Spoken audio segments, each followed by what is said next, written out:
Breaking news from around your world on this Thursday, February 28th, 2019. I'm Larry Rice. Talks between President Donald Trump and North Korea's Kim Jong-un collapsed Thursday after the two sides failed to bridge a standoff over U.S. sanctions, a dispiriting end to high-stakes meetings meant to disarm a global nuclear threat. Trump blamed the breakdown on North Korea's insistence that all the punishing sanctions the U.S. has imposed on Pyongyang be lifted without the North committing to eliminate its nuclear arsenal. Sometimes you have to walk, Trump explained at a closing news conference after the summit was abruptly cut short. He said there had been a proposed agreement that was ready to be signed. Trump said, "I'd much rather do it right than do it fast." Mere hours after both nations had seemed hopeful of a deal, the two leaders' motorcades roared away from the downtown Hanoi summit site within minutes of each other, their lunch canceled, and a signing ceremony scuttled. The president's closing news conference was hurriedly moved up, and he departed for Washington more than 2 hours ahead of schedule. North Korea's state media made no immediate comment on the diplomatic impasse, and Kim remained in his lockdown hotel after leaving the summit venue. The North Korean leader was scheduled to meet with top Vietnamese leaders on Friday, then leave Saturday on his armored train for the long return trip through China to North Korea. Trump insisted his relations with Kim remained warm, but he did not commit to having a third summit with the North Korean leader, saying a possible next meeting may not be for a long time. Israel's Attorney General announced Thursday that his office has indicted Prime Minister Benjamin Netanyahu on corruption charges after a 2-year investigation. The Prime Minister faces 1 count of bribery and 2 counts of fraud and breach of trust. Police recommended an indictment in the case based on evidence collected that confidants of Netanyahu promoted regulatory changes worth hundreds of millions of dollars to Bezek.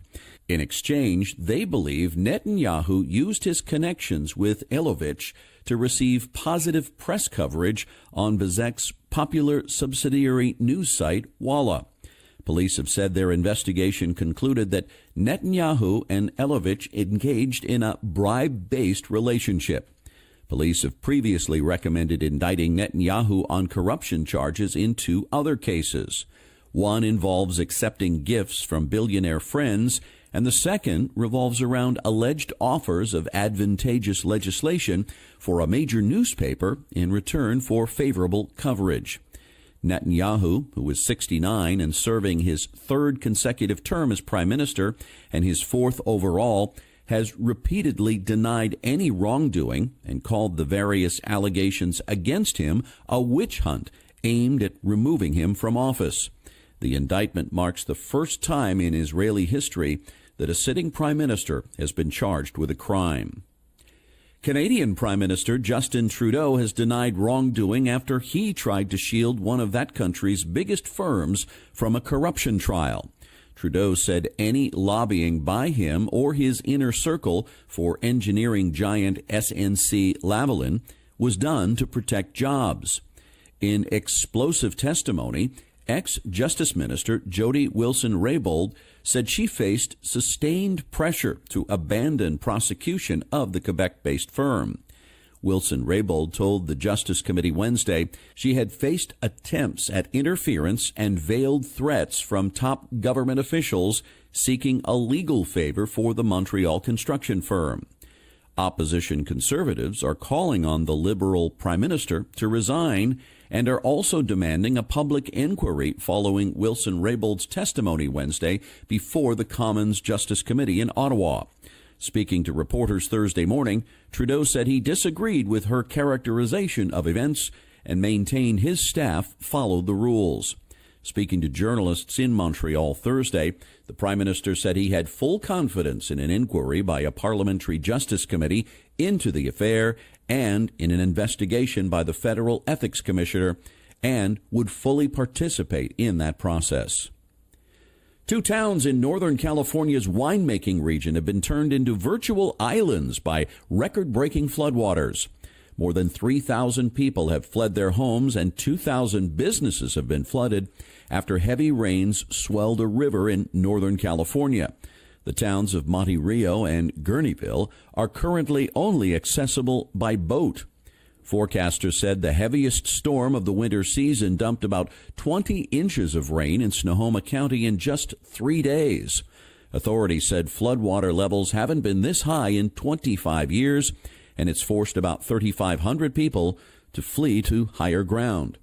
The Russian River is expected to start receding Thursday night. The Snohomish County Sheriff's Office said one Gurneyville resident was airlifted from the town after suffering a serious medical issue on Wednesday. The National Weather Service said the river expanded from 10 feet to 34 feet over a period of 2 days. It peaked at 46 feet late Wednesday. The Russian River Valley is home to more than 300 wineries, and tourists there spent about $2.1 billion in 2017. It's not yet clear to what extent the flooding has affected local vineyards. Russian President Vladimir Putin told Indian Prime Minister Narendra Modi in a phone call that he hopes for a quick settlement of a crisis between India and Pakistan. The Kremlin said in a statement that both leaders also expressed their interests in further strengthening of military technical ties. Russia's Foreign Minister Sergei Lavrov has already offered to facilitate talks between the two sides. Moscow made the offer after Pakistan said it was considering returning a captured Indian pilot, and as President Trump said American mediation was helping to defuse the crisis. Russia has particularly close relations with India, which buys large quantities of Russian military equipment, and its relationship with Pakistan has warmed in recent years. Meanwhile, the tensions between India and Pakistan forced a temporary closure of airspace over Pakistan, resulting in snarled air traffic Thursday, especially between Asia and Europe. Some airlines adjusted by rerouting their flights. In Bangkok, an important and busy hub for transcontinental flights, thousands of travelers were stranded. The closure of a main route for many flights to the Middle East and Europe was likely to be costly for airlines having to carry extra fuel and take longer journeys than usual. Bangkok airport officials said more than 4,000 travelers were affected. United States farm debt is the highest it's been since the 1980s, when the agriculture community was last in calamity, according to Reuters. The amount of debt has risen to more than $400 billion, and loan demand is historically high. The current crisis is being caused by weakness in commodity prices, weather damage to crops, and a loss of profitable export markets like China. President Trump announced last year that the government would supply $12 million in aid to farmers in order to offset economic losses from tariff hikes. But farmers have made it clear they would rather have trade relations return to normal than receive a bailout from the government. Southwest Airlines said that the Federal Aviation Administration had approved it to start flying to Hawaii from the West Coast. The low-cost carrier will announce within days when it plans to start selling tickets on the new routes to the islands from several California cities. The Hawaii routes account for much of Southwest's projected growth this year. Southwest had hoped to start selling tickets before the end of 2018, but the airline's plans were delayed by the partial U.S. government shutdown. The company has also been dealing with an increase in the number of its planes that are out of service as Southwest faces a dispute with its mechanics union. Kia Motor Corporation and affiliate Hyundai Motors said on Thursday they are recalling about 534,000 additional U.S. vehicles at risk of engine fires. Kia said it's recalling 378,000 Kia Soul vehicles in the model years 2012 through 2016 over engine damage and fire risks, while Hyundai and Kia are recalling 2011 through 2013 model Tucson SUVs and 2011 through 2012 Sportage SUVs over possible oil pan leaks in a separate callback. The South Korean automakers have now recalled more than 2.3 million vehicles since 2015 to address various engine fire risks in a series of recalls. In November 2018, Reuters reported that federal prosecutors had launched a criminal investigation into Hyundai and Kia to determine if vehicle recalls linked to engine defects were conducted properly. The companies have declined to comment on the probe. Hyundai and Kia said there are no reports of accidents or injuries connected to either new recall. A South Korean whistleblower in 2016 reported concerns to the National Highway Traffic Safety Administration, NHTSA, which has been probing the timeliness of 3 U.S. recalls and whether they covered enough vehicles. And that's your update for this Thursday, February 28th, 2019. I'm Larry Rice. Thanks so much for listening, and I hope you have a wonderful day.